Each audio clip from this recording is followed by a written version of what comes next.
Vakomana pasocial media vane ukasha zvakanyanyisa, vanyatsoonekwa kunzi vanhu vane uturu. Panguva ine kuchionekwa kunzi nauye maconsolidations ari kuitirwa the ruling party ZANU-PF kana any structure.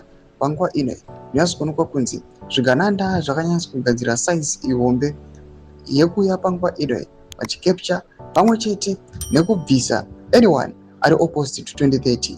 Dzanapinda mashoko anobuda panguva ino anoratidza kuti aiwa vakomana vakatsamwa zvikamboiti ndobva subscribe like on the bell icon. Presidential anti 2030 sezvamuri kuona posta magenerals amuri kuona awo achiratidza kugumbuka panguva ino achionekwa kunzi anouya achiexposa kuti aiwa zvigananda panguva ino they are turning against the same people, the generals vakavapa the power on a silver platter. Panguva ino pari kuonekwa kunzi magenerals they are now being disbanded. Panguva ino chinoonekwa kunzi they are being betrayed.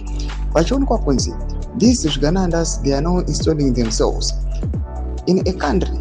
Munoonekwa kunzi these are the people vanotoda justice and freedom, these generals, and panguva ino kuchionekwa kunzi they are experiencing otherwise.